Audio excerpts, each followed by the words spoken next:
Hello बच्चों, good evening. कैसे हैं आप सब? आई होप आप लोग ठीक होंगे एंड स्वस्थ होंगे। तो प्यारे बच्चों, आप लोगों का बहुत ज़्यादा डिमांड था कि सर आप सिर्फ हिस्ट्री, ज्योग्राफी, हिंदी का ही क्लास ले रहे हैं, पॉलिटिकल साइंस का क्लास क्यों नहीं लेके आ रहे हैं। तो फाइनली बच्चों, आप लोग के डिमांड पे पॉलिटिकल साइंस का बहुत ही यानी अब तक का बेस्ट क्लास लेकर के आए हैं। यानी पूरे बुक से जो चुना हुआ प्रश्न है, जो इस बार 2026 के बोर्ड एग्जाम में जो क्वेश्चन देखने को मिलेंगे, उन सभी क्वेश्चन को एकदम बिल्कुल कलेक्ट किए हैं और एक एक प्रश्न को आपको भाई नोट करना है। अगर जिसका आंसर मालूम है, जिसका आंसर नहीं मालूम है, इसको कॉपी और कलम के साथ बैठिए, नोट करते हुए चलेंगे और साथ साथ में मेरे साथ आप लोग आंसर देते हुए चलिएगा। जो भी बच्चे आप लोग नए आ रहे हैं, इससे पहले सबसे पहले चैनल को आप लोग सब्सक्राइब कर लीजिए और साथ साथ में अपने अपने दोस्तों के साथ शेयर कर देंगे। और प्यारे बच्चों, आप लोग को पता ही होगा कि अभी आप लोगों को क्रैश कोर्स जो है फ्री में ज्वाइन किया जा रहा है। जो बच्चे नोट्स लेते हैं उसको क्रैश कोर्स फ्री में मिल रहा है। तो आप अगर नोट्स नहीं लिए हैं तो जल्दी से इस नंबर पर कॉल कीजिए, फटाफट नोट्स ले लीजिए बहुत कम प्राइस में और आपको पूरा का पूरा क्रैश कोर्स फ्री में मिल जाएंगे। ठीक है,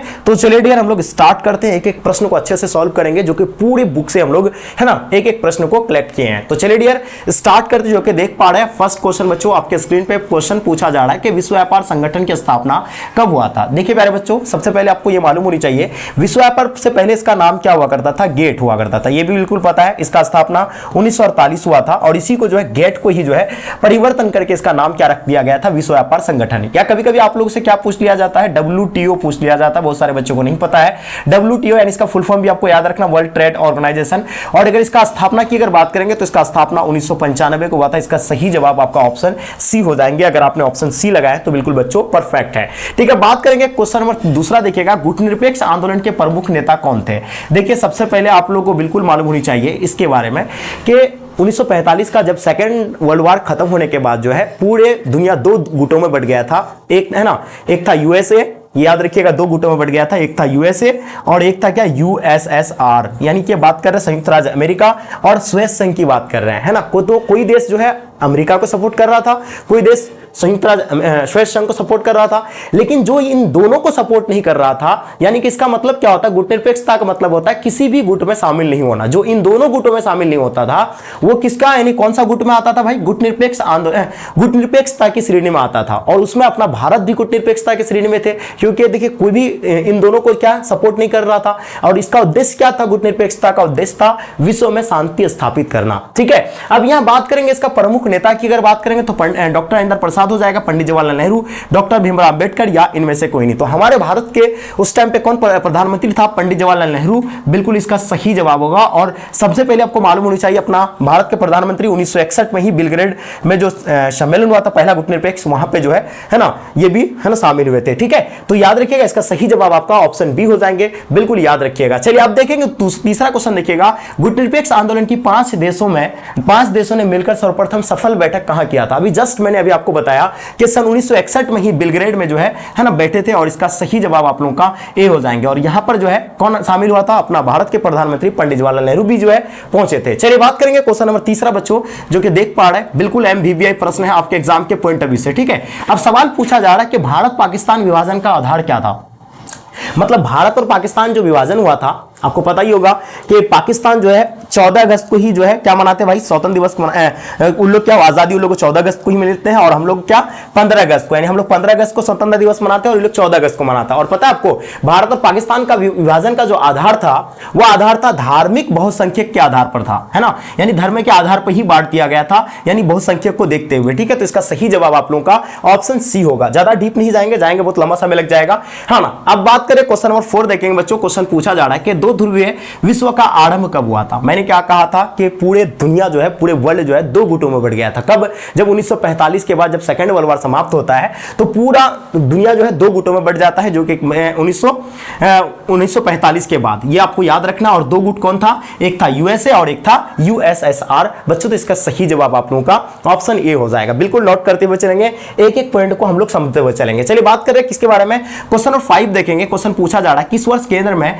पहली बार गैर कांग्रेसी प्रधानमंत्री बना था? तो याद रखिएगा पहली बार जो गैर कांग्रेसी प्रधानमंत्री बना था 1977 में, और वो बना था कौन? मोरारजी देसाई। इसका सही आंसर होगा ऑप्शन डी, इसका परफेक्ट आंसर हो जाएंगे। अगर आपने ऑप्शन डी लगाए हैं तो बच्चों बिल्कुल परफेक्ट है। अब सवाल पूछा जा रहा संपूर्ण क्रांति का नारा किसने दिया था? देखिए संपूर्ण क्रांति का ये आप लोगों को मैंने हिंदी में पढ़ाया है, हिस्ट्री में भी पढ़ाया है, तो ये सब बच्चों को पता होगा कि संपूर्ण क्रांति का जो नारा दिया था जयप्रकाश नारायण जी ने दिया था। और पता ही होगा अपना पटना के गांधी मैदान में 1974 में भारी जनसभा बन करके उभरा था, है ना। ये बिल्कुल आप लोग को पता होगा किसके बारे में भाई? तो जयप्रकाश नारायण जी के बारे में, जिसका बचपन का नाम क्या था? बाउल था, और है ना उसको क्या जेपी के नाम से भी जाना जाता था, लोक नायक के नाम से भी जाने जाते थे। भारत ने किस मॉडल की अर्थव्यवस्था अपनाया था? तो देखिए अपना भारत का जो अभी जो अर्थव्यवस्था का मॉडल है वो मिश्रित अर्थव्यवस्था है। कैसा अर्थव्यवस्था भाई? मिश्रित अर्थव्यवस्था है। इसका सही आपका आंसर होगा। चलिए बात कर रहे हैं मिल्कमैन, है ना, मिल्कमैन ऑफ इंडिया का संबंध किससे है? देखिए भाई मिल्कमैन, देखिए मिल्कमैन डॉक्टर वर्गीस कुरियन को भी कहा जाता है, ये भी आपको पता होना चाहिए। और मिल्कमैन ऑफ इंडिया का संबंध की अगर बात करेंगे भाई तो दुग्ध उत्पादन में तेजी से वृद्धि करना से था, यानी है ना दूध उत्पादन से था। ये आपको याद रखना और इसका सही जवाब होगा। आगे देखेंगे क्वेश्चन नंबर देख पा रहे हैं, सहकारी है ना दुग्ध उत्पादन है ना आंदोलन किस राज्य में शुरू हुआ था? तो ये सहकारी दुग्ध उत्पादन जो शुरू हुआ था ये 1907 में। कहां से शुरू हुआ था? गुजरात से शुरू हुआ था। पता आप लोगों को गुजरात से शुरू हुआ था, और इसका नेतृत्व कौन कर रहा था? डॉक्टर वर्गीस कुरियन कर रहा था। ये आपको याद रखना है, ठीक है। तो इसका सही जवाब आप लोगों का ऑप्शन आपका ए बिल्कुल परफेक्ट है। अब देख पा रहे हैं 9/11 की घटना के बारे में आप लोगों को पता है कि 2001 में है ना अमेरिका के वर्ल्ड ट्रेड सेंटर पर जो हमला किया गया था उसी घटना को क्या कहते हैं? 9/11 का हमला कहते हैं, यानी घटना कहते हैं। और अमेरिका के लिए क्या स्थान रखती है? ये सबसे बड़ा अब तक का अमेरिका के लिए सबसे बड़ी घटना था। ये इसका सही जवाब होगा, ऑप्शन सी इसका राइट आंसर हो जाएंगे। क्वेश्चन देख पा रहे हैं संयुक्त राज्य अमेरिका में कुल कितने राज्य हैं? देखिए बहुत सारे बच्चे क्या बताते हैं 49 है ना, कोई बच्चे 48, लेकिन इसका 50 आपको याद रखना है कि संयुक्त राज्य अमेरिका में कुल राज्य की अगर बात करेंगे बच्चों तो कितना था? 50 था। इसका सही जवाब हो जाएंगे। चलिए अब बात करें क्वेश्चन नंबर 11 देख पा रहे हैं, एकदम मोस्ट इंपॉर्टेंट क्वेश्चन है आपके एग्जाम के पॉइंट ऑफ व्यू से, वेरी वेरी इंपॉर्टेंट क्वेश्चन। गुटनिरपेक्ष आंदोलन की प्रथम बैठक, ये तो आप लोगों को बताया मैंने कि बेलग्रेड में हुआ था, जो 5 है ना 5 लोगों का सदस्य जो है बैठा था, आपको पता है कहां? बेलग्रेड, यानी 1961 में। कभी अगर आपका 1961 ना देकर के 62 भी रहे तो भी 62 लगा सकते हैं आप लोग, ठीक है। चलिए आगे देखेंगे बच्चों, क्वेश्चन देख पा रहे हैं कि पाकिस्तान और बांग्लादेश में किस तरह का शासन है? देखिए पाकिस्तान और बांग्लादेश के बारे में बहुत लोगों को कंफ्यूजन में, इसलिए इसमें ट्रिपल स्टार लगा लीजिएगा बच्चों। देखिए पाकिस्तान और बांग्लादेश का जो शासन था सैनिक शासन नहीं है वहां, जबकि सैनिक शासन भी है लेकिन पूरी तरह से सैनिक शासन नहीं है, लोकतांत्रिक शासन है। लोकतांत्रिक व सैनिक दोनों शासन है। कहां पे भाई? तो पाकिस्तान और बांग्लादेश का, इसलिए इसका सही जवाब आप लोगों का ऑप्शन सी हो जाएंगे, ठीक है। चलिए बिल्कुल आप नेक्स्ट क्वेश्चन देखेंगे बच्चों। क्वेश्चन देख पा रहे हैं संयुक्त राष्ट्र संघ की स्थापना कब हुआ था? यहां बात किसकी हो रही है? संयुक्त राष्ट्र संघ की बात हो रही है। चलिए तो फटाफट कमेंट कीजिएगा, संयुक्त राष्ट्र संघ की बात अगर करें हम लोग तो इसका सही जवाब आप लोगों का 1945 में संयुक्त राष्ट्र संघ की जो है स्थापना हुआ था। इसका आंसर आप लोग का करेक्ट हो जाएंगे। चलिए अब देख पा रहे बच्चों, क्वेश्चन देख पा रहे हैं, देश में गड़बड़ी की आशंका से आपातकाल की घोषणा यानी इमरजेंसी जो लागू किया गया था, कब लागू किया गया था? और आप लोगों को पता है इमरजेंसी जो है 23 अप्रैल 1975 को लागू किया गया था, 25 जून 1975। इन दोनों में से आपको कमेंट करना है। देखिए कौन बच्चे लगा रहे थे, और पता उस टाइम पे जो प्रधानमंत्री कौन था? इंदिरा गांधी था, ये भी आपको पता है। और उस टाइम पे राष्ट्रपति जो था, राष्ट्रपति का नाम आप लोग कमेंट कीजिएगा, राष्ट्रपति उस टाइम पे कौन था, जो कि पिछले बार मैंने आपको क्लास में बताया था। चलिए अब देखेंगे बच्चों, क्वेश्चन देख पा रहे हैं सुरक्षा परिषद की अस्थायी सदस्यों की संख्या। सबसे पहली बात आपको सुरक्षा परिषद के बारे में आपको पता होना चाहिए, सुरक्षा परिषद में कुल सदस्यों की संख्या कितना होता है? तो देखिए कुल सदस्यों की अगर बात करेंगे तो इसमें 15 सदस्य होता है, 15 में से 5 जो होता है भाई वो अस्थायी सदस्य होता है ना, एकदम बिल्कुल याद रखिएगा। अस्थायी सदस्यों की संख्या कितना होता है? 5 होता है। उसके बाद अगर बात करेंगे अस्थायी सदस्यों की संख्या कितना होता है? तो 10 होता है ना, एकदम बिल्कुल भूलेंगे नहीं, क्योंकि यहां से आपको लगभग पेपर में सवाल देखने को मिलता है। अस्थायी सदस्यों की संख्या 5 और अस्थायी का 10 हो जाएगा। तो इसका यहां से क्या पूछा गया है? अस्थायी सदस्य पूछा गया, जिसको वीटो प्राप्त है, जो परमाणु बम का परीक्षण कर सकते हैं, है ना, इसी को पावर है ना, जो इसको वीटो प्राप्त होता है। किसका? जो 5 सदस्य है, ठीक है, जो अस्थायी सदस्य होते हैं जो, ठीक है। चलिए अब बात करेंगे क्वेश्चन नंबर 16 देखिएगा, विश्व मानवाधिकार दिवस कब मनाया जाता है बच्चों, जो कि बहुत ही मोस्ट इंपॉर्टेंट है, वेरी वेरी इंपॉर्टेंट क्वेश्चन है बच्चों। देख पा रहा है 26 जनवरी को हम लोग कौन सा दिवस मनाते हैं? तो भाई देखिए सबको पता है कि 26 जनवरी को सर गणतंत्र दिवस मनाते हैं, बिल्कुल सत्य बात है, ये गणतंत्र दिवस मनाते हैं। उसके बाद 15 अगस्त को हम लोग क्या मनाते हैं भाई? स्वतंत्रता दिवस मनाते हैं। मनाते हैं कि नहीं मनाते हैं? स्वतंत्रता दिवस मनाते हैं। उसके बाद बात करेंगे 1 मई को हम लोग क्या मनाते हैं? मजदूर दिवस मनाते हैं, है ना, मजदूर दिवस मनाते हैं। बिल्कुल ये चीज आपको याद रखना है, सारे पॉइंट याद रखेंगे। देखिए कभी कभी आपका मजदूर दिवस पूछ लेगा, कभी 15 अगस्त के बारे में, कभी 26 जनवरी के बारे में पूछ लेते हैं, तो भी याद रखना। और 10 दिसंबर को हम लोग मानवाधिकार दिवस मनाते हैं, इसलिए इसका सही जवाब आप लोगों का ऑप्शन डी इसका राइट आंसर हो जाएंगे। चलिए अब बात कर रहे हैं क्वेश्चन देख पा रहे, क्वेश्चन नंबर 17, दक्षिण एशिया में सबसे बड़ा देश कौन है? देखिए दक्षिण एशिया का एक संगठन है, जो कि संगठन का नाम आप लोग को मालूम होनी चाहिए, जिसको कहा जाता है सार्क, यानी सार्क को ही क्या कहा जाता है बच्चों?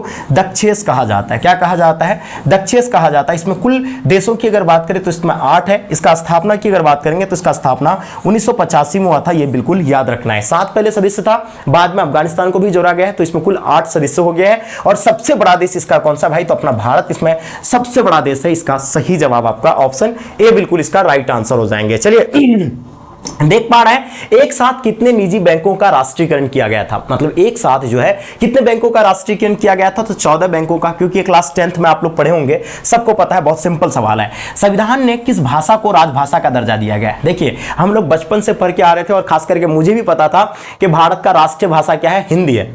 सबको अभी भी अगर पूछा जाता बच्चों को, है ना, भारत का राष्ट्रीय भाषा क्या है? हिंदी है, हिंदी है, अभी भी पढ़ाया जा रहा है। लेकिन ये आप सबको मालूम नहीं है, जब आप पढ़े हैं तो अभी आपको पता चल गया होगा कि हिंदी जो है भारत का राष्ट्रभाषा नहीं है, राजकीय भाषा। हिंदी मतलब कोई भी राष्ट्रीय भाषा नहीं है भारत का, ये आपको याद रखना है। इसलिए इसका आंसर आप लोग का क्या हो जाएंगे भाई? ऑप्शन बी इसका परफेक्ट आंसर हो जाएंगे। यानी भारत संविधान ने किस भाषा को राजभाषा का दर्जा दिया गया है? हिंदी को राजभाषा का दर्जा दिया गया है। किसको दिया भाई? तो हिंदी को। आप लोग इन सभी पॉइंटों को अच्छे से नोट कर लीजिएगा, ठीक है। चलिए क्वेश्चन देखेंगे। क्वेश्चन पूछा जा रहा है संविधान सभा के अध्यक्ष, देखिए भाई संविधान सभा के अध्यक्ष कहा जाए, है ना, या अस्थायी अध्यक्ष कहा जाए, तो किसको बोलते हैं हम लोग? देखिए राजेंद्र प्रसाद को ही जो क्या कहा जाता है? अस्थायी अध्यक्ष भी कहा जाता है, या अध्यक्ष भी देखने को मिलेंगे, तो यही आपका होगा, ठीक है। ये सभी आप लोग याद रखेंगे, ठीक है। तो बिल्कुल बच्चों आपको याद रखना, चाहे अस्थायी सदस्य से पूछा जाए या अध्यक्ष पूछा जाए। अगर वही पूछा जाए पिता किसको कहा जाता है संविधान का? तो संविधान का पिता बी.आर. अंबेडकर जी को कहा जाता है। इसी को कहा जाता है प्रारूप समिति के अध्यक्ष कहा जाता है, प्रारूप समिति के अध्यक्ष भी कहे जाते हैं। उसका सरदार वल्लभ भाई पटेल क्या थे भाई? तो अपना भारत का फर्स्ट जो है गृह मंत्री यानी होम मिनिस्टर थे, ठीक है। और अस्थायी सदस्य किसको कहते हैं संविधान का? तो वो भी आपको याद रखना सचिदानंद सिन्हा होगा, ये आपको याद रखना है। चलिए क्वेश्चन नंबर 21 देखेंगे। भारत के प्रथम राष्ट्रपति कौन थे? बहुत सिंपल सवाल है, बहुत ईजी सवाल है, जो कि मैंने आपको बताया। प्रथम अगर राष्ट्रपति की बात करेंगे तो डॉक्टर राजेंद्र प्रसाद हो जाएंगे। और अगर फर्स्ट अगर क्या वाइस प्रेसिडेंट यानी उपराष्ट्रपति की बात करेंगे तो सर्वपल्ली राधाकृष्ण हो जाएंगे, जो कि सेकंड राष्ट्रपति भी बने थे, ये भी आपको याद रखना है, ठीक है। चलिए क्वेश्चन देख पा रहे हैं भारतीय योजना आयोग के अध्यक्ष कौन होते हैं? देखिए भाई देख सबसे पहले तो आपको भारतीय योजना आयोग के बारे में पता होना चाहिए। इसका स्थापना कब हुआ था? 1950 को हुआ था। पता है अभी भारतीय योजना आयोग को भंग करके कौन सा आयोग बनाया गया है, जो कि आपको याद रखना है? नीति आयोग बनाया गया है, ठीक है। मुझे लगता है कि आप सभी बच्चों को पता होगा इस आयोग को भंग करके कौन सा आयोग बनाया गया है? नीति आयोग बनाया गया है। इसका स्थापना कब हुआ था भाई? तो 1915 में इसको लागू किया गया था, जबकि ये भारतीय योजना आयोग को कब भंग किया था? तो ये 2014 में इसको भंग कर दिया गया था, ठीक है।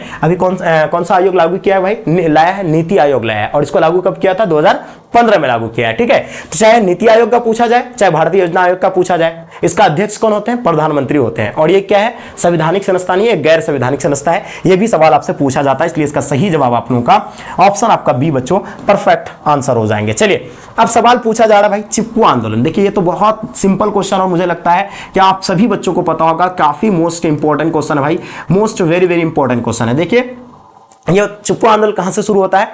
उत्तराखंड से। ये 1960 के दशक के बाद जो है ये, है ना, ये शुरू हुआ था। और पता है खास करके वहां जो है पहाड़ियों में क्या कर रहा था? पेड़ों को जो है वहां के जो बड़े बड़े ठेकेदार थे पेड़ों को अंधाधुंध कटाई कर रहा था, तो वहां के महिलाएं बच्चे बुजुर्ग सब जो है क्या पेड़ों से चिपक जाता था, इसलिए इसका नाम क्या पड़ा था? चिपकू आंदोलन पड़ा था। और इसका नेतृत्व जो कर रहे थे, जो संस्थापक थे, उसका नाम था सुंदरलाल बहुगुणा। इसलिए इसका आंसर आप लोगों का क्या हो जाएगा भाई? ऑप्शन आपका बी बिल्कुल परफेक्ट आंसर हो जाएंगे। चलिए क्वेश्चन देख पा रहे हैं भारतीय जनता पार्टी का गठन कब हुआ था? देखिए आप लोगों को पार्टी से रिलेटेड आपको सवाल पूछा जाता है। एक तो भारतीय जनता पार्टी पूछा जाएगा, एक आपसे कांग्रेस पार्टी का पूछा जाएगा, एक आपसे जनता पार्टी का पूछा जाएगा। किससे पूछा जाएगा भाई? मुस्लिम लीग का पूछा जाता है, उसका जनता पार्टी का पूछा जाता है ना, जनता पार्टी का भी पूछा जाता है। तो जनता पार्टी का 1977 में हुआ था, मुस्लिम लीग का 1906 में हुआ था, भारतीय राष्ट्रीय कांग्रेस पार्टी का 1885 में हुआ था, ठीक है। अब वहीं अगर बात करेंगे भारतीय जनता पार्टी का, तो ये 1975 में हुआ था, 25 जून 1975, इसलिए इसका सही जवाब आप लोगों का ऑप्शन आपका ए बिल्कुल परफेक्ट आंसर हो जाएंगे। अब देखिए जय जवान जय किसान का नारा किसने दिया था? बहुत ही सिंपल क्वेश्चन है,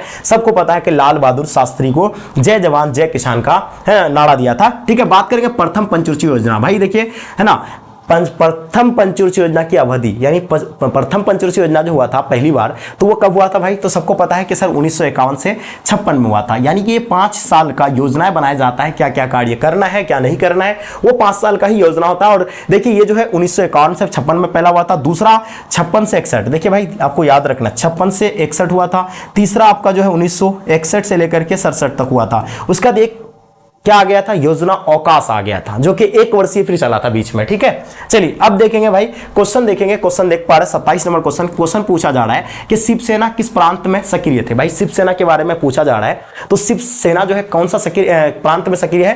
तो ये महाराष्ट्र में। आपको पता है शिवसेना सबसे बड़ी पार्टी है का महाराष्ट्र का, ये भी पता होगा आप लोगों को। चलिए अब देख पा रहे शीत युद्ध का अंत कब हुआ था? तो मैंने कहा था शीत युद्ध का, देखिए शीत युद्ध शुरू जो हुआ था कब माना जाता, कब से? तो 1945 से माना जाता है, जो कि मैंने कहा था ना कि जब सेकेंड वर्ल्ड वॉर समाप्त हो गया था तो 2 गुटों में बढ़ गया था, है ना। इसमें शीत युद्ध का मतलब क्या? कोई जमीनी स्तर पर युद्ध नहीं होता है ना, एक संचार के माध्यम से एक दूसरे देश को क्या करते हैं? धमकी देते हैं, है ना। तो ये हो गया इसका क्या भाई? इसी को कहते हैं शीत युद्ध। और यह अंत कब हुआ था? जब सोवियत संघ का विघटन हो गया था, 1991 में विघटन हो गया था, उसके बाद जो है शीत युद्ध का समाप्ति हो जाता है। ठीक है, चलिए आगे देखेंगे, क्वेश्चन देखेंगे भाई, सूचना का अधिकार है ना किस वर्ष लागू हुआ था? देखिए सूचना का अधिकार कानून सबसे पहले जो लागू किया गया था, ये कहां? राजस्थान में, है ना। अब याद रखिएगा कब, तो ये कब था भाई? 2005 को था। इसका सही जवाब आप लोगों का 2005 बिल्कुल सही है। आगे देखेंगे, क्वेश्चन देख पा रहे हमारी नियोजन व्यवस्था किस विचारधारा पर आधारित है? देखिए हमारी नियोजन व्यवस्था जो है लोकतांत्रिक और है ना समाजवाद पर आधारित है। इसका सही जवाब आप लोगों का ऑप्शन डी होगा। चलिए आप देख पा रहे हैं भारत में विविधता में एकता है, मतलब कौन कहा था? भारत में अलग अलग जाति, अलग अलग धर्म, अलग अलग कलर के लोग रहते हैं, अलग अलग भाषाएं बोलने के लोग रहते हैं, लेकिन फिर भी यहाँ क्या है? भाईचारा और एकता है। ये कौन कहा था? ये अपना देश के first prime minister Pandit Jawaharlal Nehru ji ने कहा था। इसलिए इसका सही जवाब आपका ऑप्शन डी हो जाएंगे। चलिए बात कर रहे हैं, क्वेश्चन देख पा रहे हैं, क्वेश्चन नंबर 32, भारत में हरित क्रांति का जनक। देखिए हरित क्रांति की बात हो रही है, सबको आंसर आप लोग सही लगा रहे हैं, एम एस स्वामीनाथन। कुछ बच्चों को नहीं पता हरित क्रांति होता क्या है भाई। ये हरित क्रांति मतलब क्या हुआ कि इसमें उत्तम किस्म के बीजों का प्रयोग करके, रासायनिक खादों का प्रयोग करके, मतलब कृषि क्षेत्र में उसका उत्पादन को बढ़ाना था। इसी को कहते हैं क्या भाई? हरित क्रांति। और हरित क्रांति से सबसे ज्यादा कौन सा फसल को फायदा हुआ है? तो सबसे ज्यादा तो फायदा हुआ था तो ये गेहूं को लाभ प्राप्त हुआ था। याद रखिएगा गेहूं को सबसे ज्यादा इससे जो है फायदा हुआ था। ठीक है, ये सवाल पूछा गया आप लोगों को, इसलिए मैंने आपको बता दिया। देखिए लिट्टी एक आतंकवादी संगठन है, जो कि कहां का? सिंपल पता है आप लोगों को, लिट्टी एक जो है आतंकवादी संगठन है। एक किसका भाई? तो ये श्रीलंका का लिट्टी एक आतंकवादी संगठन है, जो कि आपको याद रखना है। और देखिए एक उल्फा कहां किसका है भाई? तो उल्फा अपना भारत का है। किसका है भाई? उल्फा का आतंकवादी जो संगठन है ये अपना भारत का है, ये आपको याद रखना है। पाकिस्तान का तो ढेर सारा है, हिफ्जुल मुजाहिदीन, दिस डेट। और तालिबान किसका है भाई? तो अफगानिस्तान का है, ये भी आपको याद रखना है। ठीक है, अब बात करेंगे सुंदरलाल बहुगुणा किस आंदोलन से संबंधित है? अभी जस्ट मैंने बताया आपको चिपको आंदोलन से, तो इसका सही जवाब आप लोगों का चिपको आंदोलन हो जाएंगे। अब देख पा रहे हैं 1972 में भारत में अपना पहला परमाणु परीक्षण कहां किया गया था? देखिए पहला परमाणु परीक्षण आपको पता है 1972 में हुआ था, और ये कहां? पोखरण में हुआ था। इसका सही जवाब आपका पोखरण। अब पोखरण कौन सा राज्य में पड़ता है? तो ये भी आपको पता होना चाहिए, राजस्थान में पड़ता है। इसलिए इसका सही जवाब आप लोगों का राजस्थान, यानी इसका करेक्ट आंसर हो जाएंगे। चलिए है ना, थोड़ा सा फास्ट आप लोग आंसर लगाइएगा। चलिए ओके, वेरी गुड। चलिए अब देखेंगे हम लोग नेक्स्ट क्वेश्चन को देखेंगे भाई, जल्दी लगाइए। और कुछ क्वेश्चन है बात, क्वेश्चन देख पा रहे हैं नाटो की स्थापना किस वर्ष हुआ था? भाई देखिए नाटो की बात हो रही है, सबको पता है कि नाटो की स्थापना की अगर बात करेंगे तो 1949 में नाटो का स्थापना हुआ था। बिल्कुल परफेक्ट है। अब देखिए योजना आयोग कौन सी निकाय है? जो मैंने बताया था ना कि योजना आयोग को भंग करके नीति आयोग बनाया गया। चाहे योजना आयोग के बारे में पूछा जाएगा या नीति आयोग के बारे में पूछेंगे तो दोनों का अध्यक्ष जो होता है प्रधानमंत्री होता है। और यह संवैधानिक संस्था नहीं, एक गैर संवैधानिक संस्था है, याद रखिएगा। इसलिए इसका सही जवाब आप लोगों का ऑप्शन बी हो जाएंगे। चलिए बात कर रहे हैं कांग्रेस का विभाजन। देखिए भाई कांग्रेस का विभाजन कब हुआ था? देखिए सवाल आपको कभी कभी ये पूछा जाता है, कांग्रेस का विभाजन एक बार और हुआ है, जो कि 1907 आपको दिखाता होगा, है ना। कभी ऑप्शन में अगर 1907 दिखेगा तो आपको हम बताएंगे इसके बारे में, लेकिन याद रखिएगा कांग्रेस का विभाजन 1969 में हुआ था, जो कांग्रेस सिंडिकेट ओ नाम से, है ना, ये भी आपको याद रखना है। चलिए आगे देखेंगे, क्वेश्चन देख पा रहे हैं नीचे देशों में आसियान का सदस्य कौन नहीं है? देखिए आसियान का स्थापना के बारे में सबसे पहले आपको आसियान का स्थापना की बात पता होना चाहिए। इसका स्थापना कब हुआ था?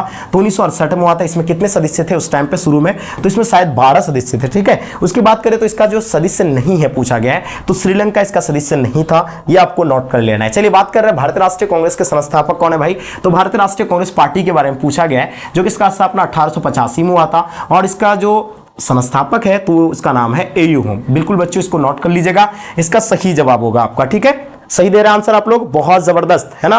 और एक चीज आप लोग को बता देते हैं, फिर से मैं आप लोग को बताना चाह रहा हूं कि देखिए भाई अभी आप लोग को क्रैश कोर्स बिल्कुल फ्री में दिया जा रहा है ना। अभी देखिएगा इसमें आप अगर जो बच्चे नोट्स ले लिए हैं उसको क्रैश कोर्स बिल्कुल फ्री में मिलेंगे। आप जाकर के चैनल पे विजिट कीजिएगा, या आप लोग क्या करेंगे, सबसे पहले ऐप को इंस्टॉल कर लीजिए, ऐप में जाकर के उसको परचेस कर लीजिए भाई, नोट्स के साथ साथ आपका क्रैश कोर्स फ्री में आ रहा है। ठीक है, तो एयू होम आपका सही जवाब होगा इसका। आगे देखेंगे क्वेश्चन देख पा रहे हैं कि 6 दिसंबर 1992 की को निम्न में से कौन सी घटना घटी थी। 6 दिसंबर को हम लोग सब जानते हैं कि 6 दिसंबर 1992 को कौन सी घटना घटा था। गोधरा कांड बिल्कुल नहीं होगा था, बाबरी मस्जिद का विध्वंस हो गया था। और ये बाबरी मस्जिद कहां है, ये सबसे पहले आपको पता होना चाहिए। बाबरी मस्जिद कहां है, तो भाई ये उत्तर प्रदेश में है। कहां पे है, ये उत्तर प्रदेश, ये बिल्कुल आप लोग याद रखेंगे, उत्तर प्रदेश में है, ये आपको याद रखना है। ठीक है, चलिए आगे देखेंगे। सवाल देख पा रहे भारतीय अर्थव्यवस्था, जो कि मॉडल बताया उस टाइम में, ये सवाल 2 बार आ गया फिर से आपका, लेकिन सवाल दूसरा तरीके से पूछा गया और बहुत सारे बच्चे जो है इसी में कंफ्यूज हो जाते हैं कि सर ये सवाल कैसा है। इससे पहले मैंने आपको बताया था, मॉडल बताया था कि भारतीय अर्थव्यवस्था का जो मॉडल है वो कैसा है, तो भाई मिश्रित अर्थव्यवस्था है। ठीक है, तो इसलिए इसका आंसर आप लोग का बिल्कुल ऑप्शन आपका सी राइट आंसर हो जाएंगे। चलिए अब देखेंगे भाई क्वेश्चन, है ना, नेक्स्ट बिल्कुल फास्ट लगाइएगा, है ना। सवाल क्या पूछा जा रहा है कि भारत में लौह पुरुष की संज्ञा, यानी लौह पुरुष के नाम से किसको जाना जाता है, बिल्कुल नोट कर लीजिएगा, सरदार वल्लभ भाई पटेल को जो है लौह पुरुष के नाम से जाना जाता है। अब देखेंगे क्वेश्चन देख पा रहे हैं, किस देश ने भारत पर आक्रमण कर पंचशील समझौता का उल्लंघन किया था। सबसे पहले फर्स्ट ऑफ ऑल आपको पता होना चाहिए पंचशील समझौता कब हुआ था, 1954 में हुआ था। और पंचशील समझौता किन किन देशों के बीच हुआ था भाई, तो याद रखिएगा भारत और चीन के बीच हुआ था। किसके बीच हुआ था, भारत और चीन के बीच जो है पंचशील समझौता हुआ था। ठीक है, और याद रखिएगा ये 1954 में हुआ था, लेकिन इसका उल्लंघन सबसे पहले कौन किया था भाई, चीन ने अपना भारत पर आक्रमण कर दिया था। और आक्रमण कब किया था, 1962 में आक्रमण कर दिया था। ठीक है, तो इसलिए इसका सही जवाब आप लोगों का आंसर ऑप्शन ए होगा। बहुत जबरदस्त। चलिए अब देखेंगे गरीबी हटाओ का नारा किसने दिया था। देखिए गरीबी हटाओ का नारा जो है ये किसका था भाई, तो ये इंदिरा गांधी जी का था। और है ना, जो सिंडिकेट और कांग्रेस सिंडिकेट वो जो था उसका नारा क्या था, इंदिरा गांधी हटाओ का नारा था उसका। ठीक है, चलिए आगे देखेंगे क्वेश्चन देख पा रहे हैं दक्षेस, जो कि मैंने आप लोगों को बता दिया था, जिसको सार्क बोलते हैं, जो कि सार्क दिया हुआ है। इसका स्थापना की बात मैंने भी बता दिया आपको, 1985 में हुआ था। अब इसमें कुल देश भी बता दिया था मैंने, कुल देश कितना है इसमें, 8 है, जो कि बाद में अफगानिस्तान को जोड़ा गया था। कब जोड़ा गया था, 2007 में जोड़ा गया था। ठीक है, ये भी पता होनी चाहिए आपको। चलिए आगे देखेंगे, सवाल देखिएगा। सवाल देखेंगे भारत का वायु प्रदूषित नगर कौन सा है। देखिए वायु प्रदूषित नगर, सबसे ज्यादा भारत में वायु प्रदूषित अगर नगर है तो टॉप में कौन आता है भाई, दिल्ली आता है। लेकिन यहाँ दिल्ली ऑप्शन में नहीं है, इसलिए मुंबई भी है, कोलकाता में भी है, कानपुर भी है, सभी होगा। इसका आंसर आपका ऑप्शन डी हो जाएंगे, सभी होगा। ठीक है, चलिए निम्नलिखित में से कौन सा एक राज्य है। देखिए बहुत सारे बच्चों को नहीं पता है कि इसमें से कौन सा राज्य है ना। अब देखिए संयुक्त राष्ट्र संघ, नेपाल तो देश है, संयुक्त राष्ट्र संघ भी तो है ना एक संगठन है। चलिए भाई या हम लोग देखेंगे भाई कि आपका राष्ट्र संघ, ये भी नहीं होगा आपका, लेकिन अपना बिहार एक क्या है भाई, एक राज्य है, इसलिए सही इसका आंसर आपका ऑप्शन सी हो जाएंगे, है ना। चलिए बहुत सिंपल क्वेश्चन था और मुझे लगता है कि इसको आप लोग बहुत अच्छे से सॉल्व कर लिए होंगे। चलिए छात्र आंदोलन की शुरुआत कहां से हुआ था, पता है आपको, छात्र आंदोलन की शुरुआत अपना बिहार से हुआ था, इसलिए इसका आंसर आपका बिहार बच्चों बिल्कुल परफेक्ट आंसर हो जाएंगे। लास्ट क्वेश्चन जो कि आपके स्क्रीन पे है, देख पा रहे हैं क्वेश्चन क्या कहा जा रहा है, भारत और पाकिस्तान के बीच कारगिल युद्ध कब हुआ था। देखिए कारगिल युद्ध के बारे में पूछा गया है। सबसे पहले पाकिस्तान और भारत के बीच कब कब युद्ध हुआ है ये भी आपको याद रखना है। आई थिंक एक बार 1948 या 47 में हुआ था, है ना। उसके बाद 1900 कब हुआ था, 65 में एक बार हुआ था। उसके बाद 1971 में हुआ था। उसके बाद 1999 को हुआ है ना। उसके बाद फिर इधर बाकी तो हुआ ये हाल ही में, जो कि आप लोग जानते होंगे। अब याद रखिएगा अगर बात करेंगे तो 1962 में एक 65 में हुआ था, इसके बाद एक समझौता हुआ था जिसके आप लोग याद होगा ताशकंद समझौता, है ना। ताशकंद समझौता यह आपको याद रखना है, समझौता, हाँ समझौता, ताशकंद समझौता होगा। उसके बाद 1972 में कौन सा समझौता हुआ था, शिमला समझौता हुआ था, सबको पता है शिमला समझौता हुआ था। चलिए भाई एकदम बिल्कुल याद रखिएगा, शिमला समझौता हुआ था। उसके बाद बात करें 1999 में तो कारगिल, ये तो आपको बता ही दिया, तो इसलिए इसका आंसर आप लोग का ऑप्शन सी हो जाएंगे। ठीक है, तो ये आप लोग का था 50 क्वेश्चन। आप लोग ईमानदारी से बताइए प्यारे बच्चों के इन 50 में से खुद से कितने क्वेश्चन को सॉल्व कर पाए, ये आप मुझे कमेंट करके बताइएगा। और जो बच्चे अभी तक नोट्स नहीं लिए हैं, आप चाहते हैं कि मुझे क्रैश कोर्स में ज्वाइन होना है फ्री में, तो जल्दी से आप लोग क्रैश नोट्स ले लीजिए बच्चों, जो कि बहुत कम प्राइस में आप लोगों को नोट्स मिल रहा है, साथ साथ में आपका क्रैश कोर्स आपको फ्री में मिल रहा है। आप चाहते हैं कि कम टाइम पे बेहतर तैयारी कैसे करें, टॉपर कैसे बने, तो आप जल्दी से जाइए और है ना एप्लीकेशन को इंस्टॉल कीजिए और जाकर के क्रैश कोर्स को परचेज कीजिए। अब बच्चों यहाँ बात किसकी कर रहे हैं हम लोग, कि अब इन 50 में से आप लोग खुद से कितने को सॉल्व किए, ये आप लोग ईमानदारी से बताइए। भाई बहुत ज़बरदस्त क्लास था आप लोगों का, और इस क्लास को जो बच्चे लेट आए हैं आप लोग शुरू से इसको क्लास को इसको कवर करना चाहिए फिर से। और मुझे लगता है आई होप आप लोगों को ये क्लास पसंद आया होगा। मिलते हैं बच्चों आप लोगों से फिर नेक्स्ट क्लास में। जब तक के लिए जय हिंद, जय Bharat, love you all, bye bye, take care.